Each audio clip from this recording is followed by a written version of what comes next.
mesmo ter atendido o nosso convite nesse Só Vale a Verdade. Eu pergunto uma primeira questão ao senhor. Ser ex-presidente da República é difícil porque o senhor foi vice-presidente, presidente e agora vive uma nova etapa da sua vida política. É difícil? Olha, primeiro, gratíssimo pelo convite, uma oportunidade nesse diálogo em que só se pode dizer verdade, e nada mais do que a verdade, né? Primeiro ponto. O segundo ponto, você sabe, Vila, eu fui um presidente da República muito impopular.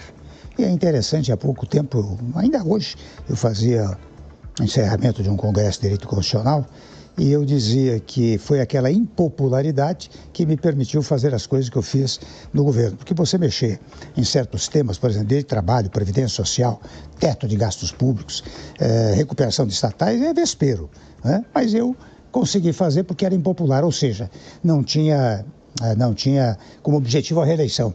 Quem faz a reeleição, quem entra no governo, sempre está pensando no futuro e não mexe, vou repetir a expressão, em certos vesperos, né? Então, digo eu fui um presidente muito impopular e interessante, isso foi útil para mim. Aliás, eu devo até dizer que numa primeira reunião do Conselho de Desenvolvimento Econômico e Social, um dos integrantes pediu a palavra e disse: presidente, aproveite a sua impopularidade e faça o que o Brasil precisa. Né?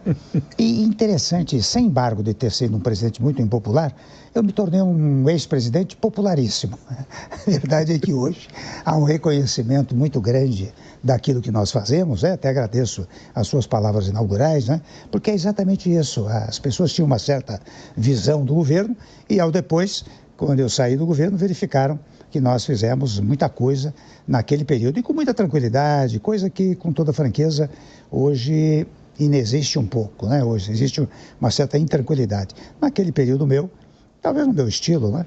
Eu tentava pacificar as relações políticas, institucionais, sociais, né? O que eu acho importante para o país. O senhor falou em reeleição, agora voltou a discussão na Comissão de Constituição e Justiça do Senado, foi aprovado o fim da reeleição. Claro que isso tem um longo trâmite legislativo. O senhor é a favor da reeleição? Hoje eu sou contra, viu? Eu sou contra pela razão que eu acabei de mencionar, porque você sabe quando alguém chega lá com vistas à reeleição, ele diz, bom, eu vou me preservar aqui no mandato, não vou mexer em certos temas polêmicos que posso perder votos.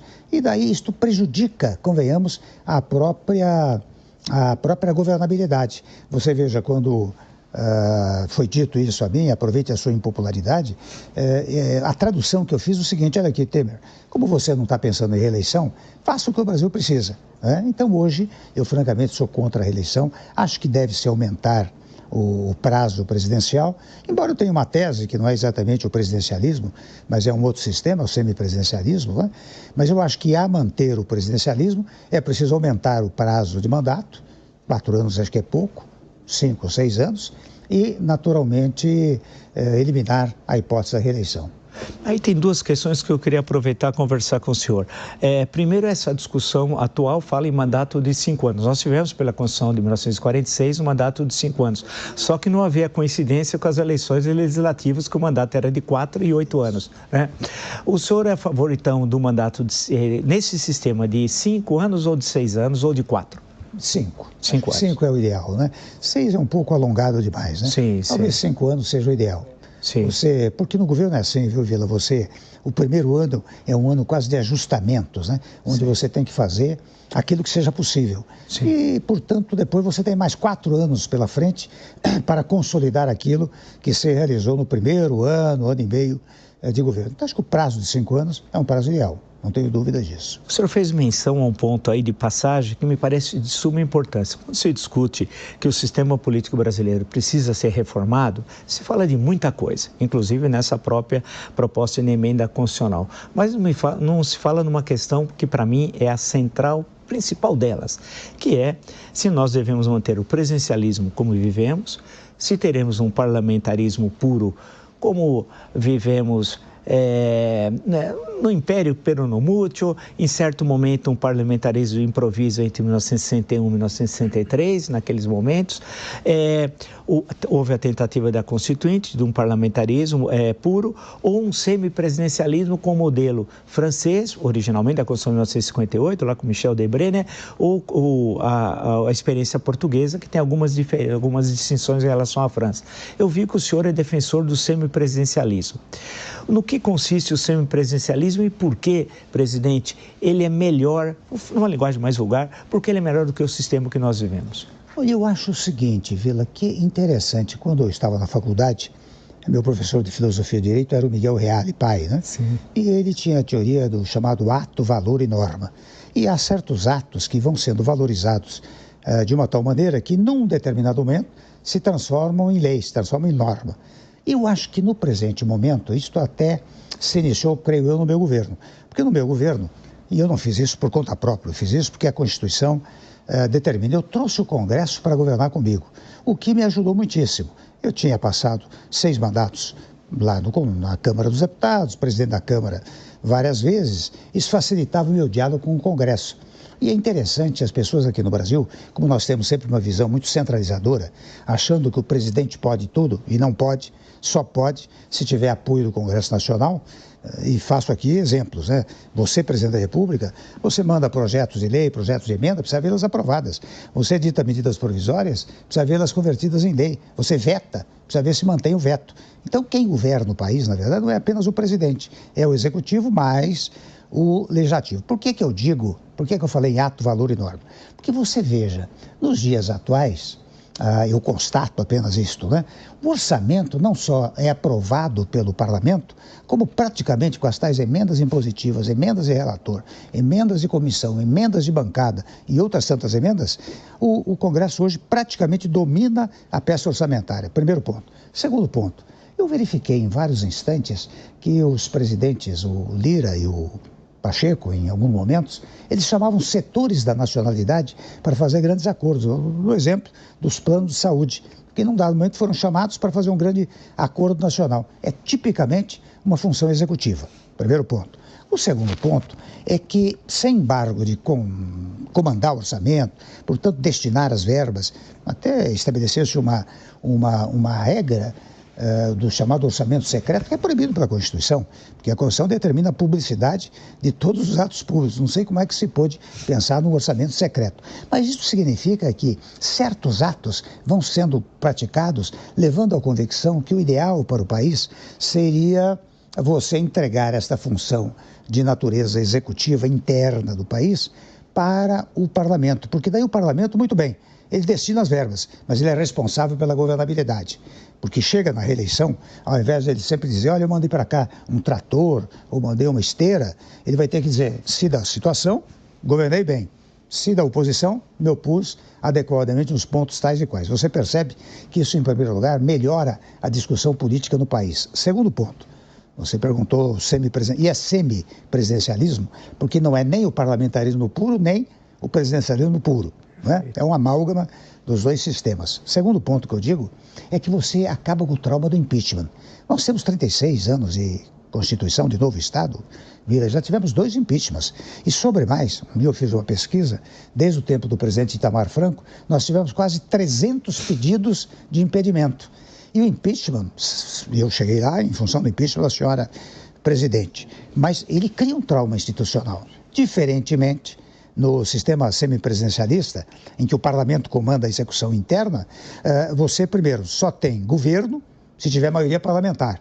Se outra maioria parlamentar se formar e cair esta, automaticamente muda o governo sem nenhum trauma institucional. Terceiro ponto, se você me permite essa exposição um pouco teórica, né? Importante. O terceiro ponto é o seguinte, você veja, nós temos 36 siglas partidárias, não temos partido. Porque partido é uma palavra que vem de parte e político vem de polis. Então, o que é um partido político? É uma parcela da opinião pública que pensa de uma determinada maneira e quer chegar ao poder para governar a polis, a União, Estados, municípios. Não é? Nós temos siglas partidárias, nós não temos 36 parcelas de opinião pública no país. Não é? Então, o que vai acontecer num presidencialismo. Você terá os partidos da situação e os partidos da oposição. Serão, quem sabe, 18 siglas de cada lado, mas teoricamente você tem um partido que é da situação, um partido que é da oposição. No nosso presidencialismo, eu passei por isso, né? Você é eleito e, quando eleito, você precisa formar uma maioria parlamentar. E daí vem desculpa, os maiores desastres. As alianças, muitas vezes, inadequadas, até espúrias, né? E muitas vezes, interessante, eu vivi isso no meu governo, eu tinha cerca de 17 partidos que apoiavam o meu governo. Eu mandava alguns projetos para lá, metade do partido votava a favor, metade votava contra. O que significa uma fragilidade partidária e, em consequência, governativa extraordinária, né? Por isso que eu digo, estou fazendo uma síntese aqui do que é o presidencialismo, né? Mas também devo dizer, viu, que você não pode desprezar no nosso sistema a figura do presidente da República, porque nossa concepção é muito presidencialista. Então você precisa ter um presidente que não seja apenas do tipo rei reina, mas não governa. Não é isso, não. Ele representa o Brasil nas relações exteriores, ele comanda as Forças Armadas, ele indica o primeiro-ministro, ele participa do fenômeno de sanção e veto. Quer dizer, ele tem que ter presença, porque senão você não consegue fazer passar o semipresidencialismo. Em síntese, acho que estes são os pontos fundamentais e esta seria, a meu modo de ver, uma grande reforma política no país, né?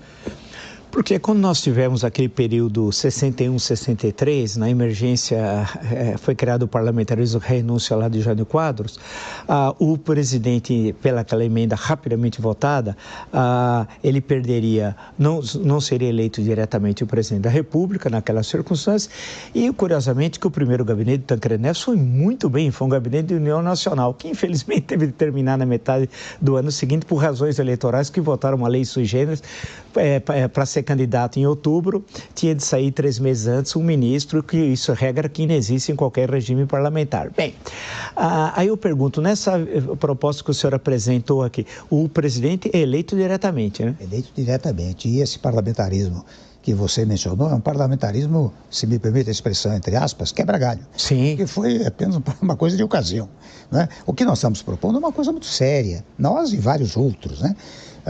Nós propomos uma fórmula que já tramitou pelo parlamento, um projeto que até, confesso a você, foi pensado no meu período, por mim, pelo Gilmar Mendes, também pelo Barroso. Eu e o Gilmar conversamos muito e eu pretendia até, não houve tempo. Meu governo foi 2 anos e meio, né? Mas a minha intenção era fazer a proposta parlamentarista, semipresidencialista, mandar para o Congresso e desde logo, nos últimos 6 meses, fazer uma espécie de transição. Não é? Não houve tempo para isso. Agora, o que está sendo proposto é o seguinte: você tem um projeto que será amplamente discutido no parlamento, se aprovado no parlamento, e bastaria isso, mas por razões políticas, é preciso submetê-lo a um referendo popular, para o povo dizer se está de acordo ou não. Qual é a diferença entre isto que nós propomos e aquilo que aconteceu no passado? Antigamente era assim, você vota no parlamentarismo ou no presidencialismo. Exato. Aí meu povo dizia, mas essa pessoa do legislativo, imagine, comandar. Não será assim.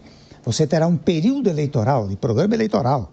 Certo e seguramente aqui no seu programa, por mais de um mês, você vai trazer debatedores para que o povo acompanhe. Estou de acordo ou estou em desacordo com esse sistema. Portanto, vai se votar numa coisa que se sabe. No passado, votou-se numa etiqueta. Não se sabia naquilo que se iria votar, né? Eu tenho a impressão, Vila, que seria útil para o país. Seria uma modificação, convenhamos, bastante radical, mas que dá a responsabilidade ao legislativo. O legislativo não vai usar as verbas sem responder pelo que faz, mas vai usar as verbas e respondendo, sendo governo ou sendo oposição. Isso é muito interessante, porque o senhor fez referência aos episódios de 61, porque o projeto que tiraram do fundo da gaveta era de um deputado seríssimo, Raul Pila, do Partido Libertador, que queria um parlamentarismo sério, mas infelizmente não foi o que ocorreu. É uma coisa de ocasião, né? Foi aquela solução de ocasião. Aí o senhor citou, entre outros, o Gilmar Mendes, eu lembrei do Supremo. É inevitável, porque hoje qualquer assunto passa num cafezinho, no restaurante, o Supremo é assunto. E o senhor designou um ministro que hoje é considerado isso muito polêmico. Eu acho que o senhor nunca imaginaria que a designação do ministro Alexandre de Moraes o transformaria hoje quase que numa maior referência nacional, porque todo mundo fala para o bem ou para o mal. Ele era secretário de Segurança aqui em São Paulo, vamos lembrar, já tinha uma carreira no Ministério Público muito importante, foi depois ministro da Justiça do seu governo e foi indicado pelo senhor para o Supremo Tribunal Federal. O senhor se arrependeu? O senhor está satisfeito com a atuação dele? O senhor tem orgulho? Como é que o senhor vê hoje, não só como alguém que indicou, mas como um jurista acompanhando essas polêmicas fundamentalmente sobre a Constituição? Não me arrependi, viu, Vila? Você sabe que ao indicar o Alexandre para lá, eu já o conhecia como constitucionalista. Não era nem como secretário da Segurança, nem como promotor, procurador de Justiça. E igualmente como ministro do meu governo, onde fez um belíssimo trabalho. Mas eu o conhecia como constitucionalista, um jurista de mão sobre mão. Um sujeito que trabalhava na área jurídica, publicou vários livros, conhece o direito, particularmente o direito constitucional, que é fundamental para o Supremo Tribunal Federal, e ele foi para lá indicado, não tem nenhum arrependimento. Primeiro ponto. Segundo ponto, eu quero fazer uma pequena alerta em relação ao Supremo Tribunal, porque fala-se muito que o Supremo se mete em tudo, não é? Para usar uma expressão livre. Mas não é isso. Você sabe que a nossa Constituição ela tratou de todos os assuntos. Em regra, as Constituições tratam da separação de poderes, da estrutura do Estado, dos direitos individuais, não é? De um ou outro tema. A nossa Constituição percorreu todos os temas: saúde, educação, cultura, família, ordem social, direitos dos trabalhadores, estão lá no artigo 7º da Constituição, coisa jamais vista, porque tudo isso era reservado à legislação ordinária. Então, o que acontece? Todos os temas transformaram-se em temas constitucionais. E por se transformarem em temas constitucionais, são levados a todo momento para o Supremo Tribunal Federal. Primeiro ponto.